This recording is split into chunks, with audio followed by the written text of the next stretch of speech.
Halo, Assalamualaikum. Ketemu lagi di channel kesayangan kita, di channel Insight. Bila kita membahas pertempuran di Suriah, sudah hampir memasuki babak satu dekade setelah pertempuran yang cukup panjang yang terjadi di negara tersebut. Pada faktanya, kota-kota yang berada di negara Suriah merupakan kota yang cukup tertua yang ada di dunia, yang dimulai hingga sebelum adanya peradaban sebelum Masehi.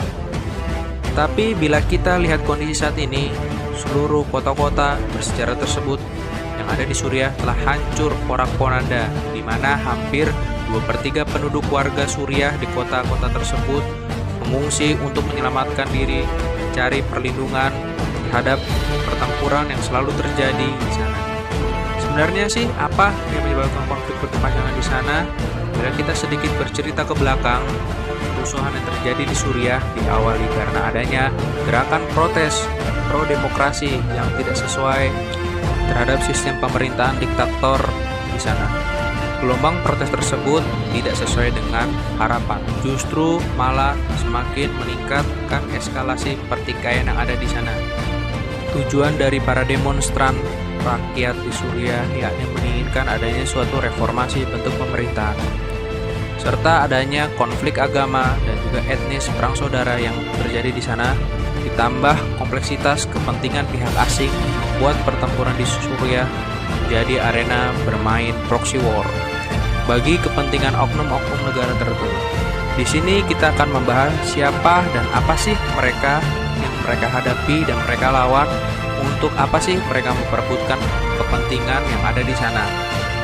Yang akan kita bahas dalam episode kali ini, ada apa sih dengan pemerintah di Suriah, lalu apa sih keterlibatan sekutu di pihak Rusia yang telah memberikan dukungan militernya kepada Suriah semenjak Perang Dingin.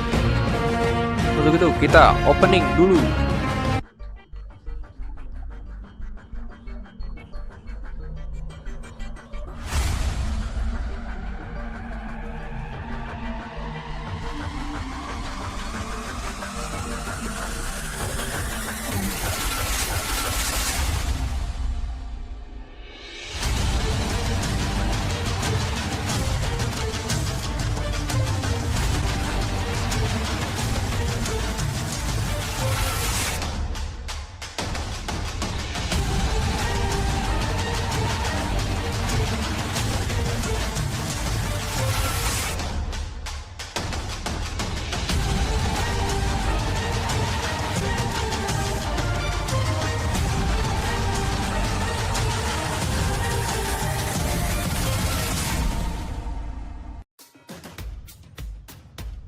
Pada tahun 2015, di mana pengaruh Iran yang semakin besar terhadap Suriah melalui dukungannya terhadap milisi Suriah dari beberapa kelompok pemberontak yang mungkin lebih akrab kita kenal dengan nama Hizbullah.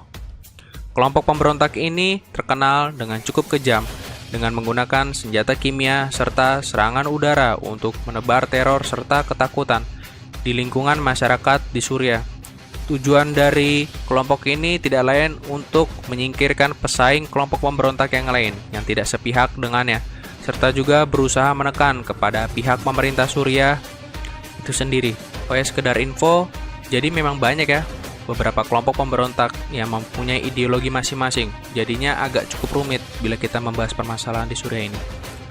Lalu belum ditambah lagi terdapat gerakan tentara pembela pemerintah yang justru memperkuat aliansi para pemberontak untuk menggulingkan pemerintahan Presiden Assad yang mendapat dukungan dari Iran, sehingga negara Arab di Timur Tengah seperti Arab Saudi, Qatar, dan juga Turki yang memiliki kepentingan negaranya karena mereka takut apabila di wilayah regional tersebut dominasi negara Iran yang tentunya akan semakin kuat di wilayah teritorial regional tersebut. Belum lagi dukungan dari negara sekutu seperti Amerika Serikat, Inggris, dan juga Prancis yang berada di balik layar gerakan tersebut. Kalau kepentingan negara aliansi mereka ini, keinginan mereka juga sama, ingin menggulingkan pemerintahan Assad yang menggunakan senjata kimia untuk membunuh rakyatnya sendiri. Agak lucu sih, di tengah jalan aliansi Amerika ini justru lebih fokus kepada ISIS. Seperti apa yang telah kita jelaskan di episode sebelumnya ya. Cerita ini dimulai semenjak tahun 2011 ketika kejadian Arab Spring terjadi, di mana rakyat Suriah menuntut agar presiden mereka yang bertangan besi atau diktator, yakni Bashar al-Assad, agar digulingkan dari kursi pemerintahan negara tersebut.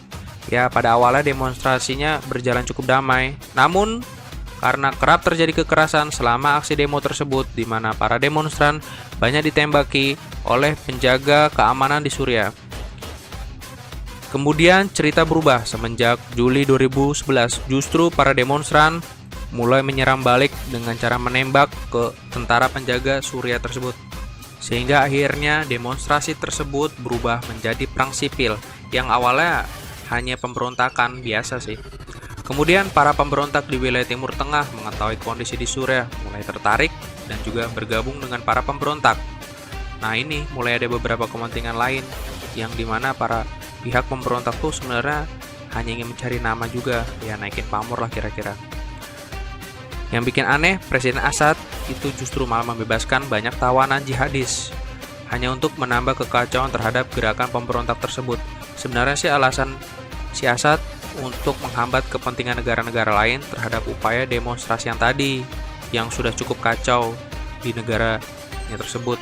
Dengan kata lain, supaya nggak terlalu termonitor lah tindakan kejahatan yang terjadi di negara tersebut. Ya, karena cukup parah tindakan dari Assad ini menggunakan senjata kimia untuk membunuh para demonstran.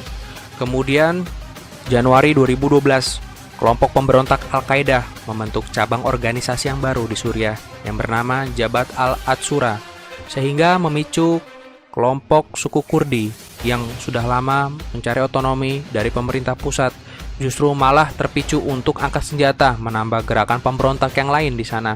Oh ya, sedikit pengetahuan juga sekilas, suku Kurdi ini merupakan suku keempat terbesar di Timur Tengah. Namun sayangnya mereka nggak memiliki legalitas negara yang diakui secara sah.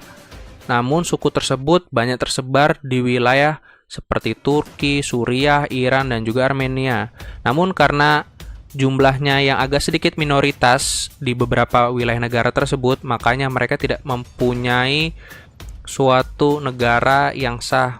Jadi suku Kurdi yang di Suriah itu mendiami di wilayah utara di Syria. Tahun yang sama, di 2012, Iran mulai gencar mengirimkan bantuan militernya dan juga persenjataannya kepada pemerintahan Assad. Namun, di pihak lain, negara Arab yang kaya akan sumber daya minyaknya dari Teluk Persia mengirimkan banyak bantuan dana maupun juga persenjataan ke Turki, yang kemudian dari Turki juga akan dikirim ke para pemberontak di Suriah. Yang secara jelas kita amatin bahwa negara-negara Arab menginginkan untuk melawan Iran, tapi tidak secara langsung ya. Sehingga pada pertengahan 2012, Iran yang berada di balik gerakan Hizbullah, milisi Lebanon, mulai meningkatkan pengaruhnya terhadap kelompok ekstrim tersebut, menyerang para pemberontak agar menjaga Assad terhadap pemerintahannya. Tidak mau kalah juga, negara-negara Arab tersebut semakin meningkatkan bantuan dananya dan juga persenjataannya ke para pemberontak di Suriah. Tetapi kali ini juga melibatkan negara Jordania untuk menggulingkan pemerintahan Assad yang semakin kompleks tersebut. Sehingga peta kekuatan di Suriah pada tahun 2013 mulai terlihat secara jelas, di mana kelompok Sunni mendukung pemberontak, sementara kelompok pemberontak Syiah mendukung pemerintahan Assad. Mulai kebayangkan rumitnya? Pada pertengahan 2013, pemerintahan Amerika Serikat harus segera bertindak karena semakin banyaknya korban sipil yang tidak berdosa yang berjatuhan di negara tersebut. Sehingga Presiden Barack Obama mengeluarkan perintah rahasia kepada agensi CIA untuk membuat kelompok tanding pemberontak yang dilengkapi persenjataan untuk juga menggulingkan pemerintahan Assad, di mana jalur manuver lain yang dilakukan oleh Amerika Serikat, di mana Amerika Serikat membujuk negara-negara Arab di Timur Tengah dalam beberapa pertemuan yang formal agar menghentikan pendanaan terhadap kelompok pemberontak di Suriah. Tetapi tidak semudah itu Ferguson, karena kepentingan negara-negara Arab terhadap Iran dianggap jauh lebih penting, dan juga karena Iran dianggap lebih jauh mengancam. Nah, pada puncaknya Agustus 2013, pemerintahan Assad menggunakan senjata kimia untuk membunuh rakyatnya dengan dalih untuk menghentikan para pemberontakan yang ingin menggulingkan pemerintahannya, yang tentunya menimbulkan banyak korban tidak berdosa, baik anak-anak, wanita, maupun lainnya, sehingga memicu negara dan juga pihak internasional terhadap kecaman kebiadaban tersebut. Sehingga otoritas Amerika Serikat bertindak, namun bukan dengan cara mengirimkan personel militer secara langsung ke wilayah Suriah, tapi dengan melakukan operasi intelijen untuk membuat pemberontakan dengan cara yang lebih halus, dengan mengirimkan bala bantuan persenjataan kepada kelompok milisi. Tentunya pernyataan Amerika Serikat ini untuk menggulingkan pemerintahan Assad akan menghadapi musuh di balik layar negara Syria, yakni Rusia, yang sudah mendukung pemerintahan Syria semenjak era Perang Dingin. Pada tahun 2014 terjadi peristiwa yang di luar dugaan, di mana konflik internal di tubuh kelompok Al-Qaeda sehingga memicu pemisahan organisasi pemberontak tersebut, yang kemudian organisasi ini disebut dengan nama ISIS, yang udah kita bahas sebelumnya ya, nanti silahkan dicek, yang menjadi musuh dari Al-Qaeda itu sendiri.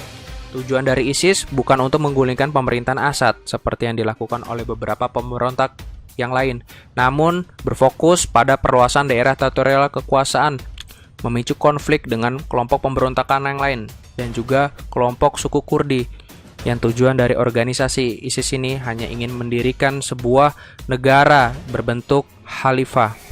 Karena manuver kekacauan yang dilakukan oleh ISIS mulai banyak mengancam negara-negara besar seperti Amerika Serikat, Perancis, dan juga Inggris, sehingga Amerika Serikat pun menganggap ini sebagai ancaman yang serius. Kemudian semenjak Agustus 2014, Amerika fokus untuk memberantas ISIS yang dilakukan di Irak dengan mengirimkan banyak personil Amerika Serikat. Begitupun juga dengan operasi intelijen Amerika Serikat yang awalnya dibentuk untuk melawan Assad, justru sekarang dibentuk untuk melawan ISIS. Kali ini mengindikasi bahwa Amerika Serikat menganggap ISIS jauh lebih berbahaya bila dibandingkan dengan menggulingkan pemerintahan Assad. Pada bulan September 2014, Turki menyerang kelompok Kurdi di Irak maupun pada saat menyerang ISIS di Irak. Tapi anehnya Turki justru tidak menyerang ISIS, di mana Amerika Serikat melihat ISIS sebagai ancaman, sementara aliansi Amerika Serikat tidak melihat ini sebagai suatu ancaman. Disinilah letak perbedaan kepentingan di kubu Amerika Serikat. Ya karena terjadi suatu aliansi tapi tidak jelas bentuknya, dan juga ini cukup membingungkan karena perbedaan kepentingan di satu tubuh. Di bulan selanjutnya, Rusia mengirimkan bala bantuan pesawat tempurnya ke pangkalan militer Rusia yang berada di Suriah. Soalnya Rusia berdalih mengirimkan pesawat tempur untuk menghancurkan ISIS, namun justru malah menghancurkan para pemberontak yang akan menggulingkan Assad. Nah loh, negara bertopeng semua jadinya. Setelah diangkatnya Donald Trump sebagai presiden yang baru, Trump memutuskan untuk tidak terlibat dalam campur tangan di Suriah, ya karena masalah ekonomi ya, tahu kan Trump kan pebisnismen, dengan membiarkan Assad dapat menjadi presiden di Suriah. Sehingga kesempatan tersebut dimanfaatkan oleh Assad untuk merebut kota Aleppo di Suriah. Puncaknya nih ya, kekacauan di Suriah yang sudah dikuasai oleh para pemberontak dengan bantuan senjata dari Iran dan juga pesawat dari Rusia tentunya. Sehingga para pemberontak yang menguasai kota-kota penting di Suriah dapat dipukul mundur ke pinggiran negara tersebut. Di tahun berikutnya, pada Agustus 2017, kembali lagi Assad menggunakan senjata kimianya untuk membunuh rakyatnya dengan menewaskan ratusan rakyatnya, termasuk juga wanita, anak-anak. Aduh, parah ini. Melihat banyaknya warga sipil yang tewas di Suriah, kebijakan Trump pun berubah dan menyatakan bahwa Assad harus bertanggung jawab atas perbuatan biadabnya tersebut. Kemudian Presiden Trump memerintahkan untuk meluncurkan rudal balistiknya dengan jenis Tomahawk yang menghancurkan banyak komplek pangkalan militer di Suriah, sehingga eskalasi pertempuran di Suriah menjadi semakin naik kembali. Ya karena awalnya kan tadi ketidakterlibatan Amerika ya beberapa saat, karena awalnya Amerika mencoba untuk bersikap netral, tapi ya terlibat lagi deh. Dengan keterlibatan Trump di Suriah, membuat tekanan terhadap Assad pun semakin meningkat karena banyaknya kekuatan militer Assad yang hancur serta runtuhnya seluruh pemukiman di sana. Belum lagi tekanan dari para pemberontak yang terus dan terus menerus menekan Assad. Sehingga bila kita analisa lebih jauh, masa pertempuran di Suriah ini sebagai medan pertempuran dari banyaknya keterlibatan pihak-pihak, baik berupa kelompok pemberontak ataupun juga yang lebih besar lagi, yakni kelompok kepentingan negara. Untuk episode kali ini, pelajaran yang berharga kita dapatkan, yakni kita tidak boleh dipecah belah hanya karena banyaknya kepentingan yang menginginkan negara kita selalu dalam konflik berkepanjangan. Ini merupakan suatu pelajaran yang sangat berharga. Oke, sampai di sini saja untuk episode kali ini. Untuk episode ke depan akan kita bahas hal-hal yang terus menarik. Begitu, tetap selalu berada di channel kesayangan kalian, di channel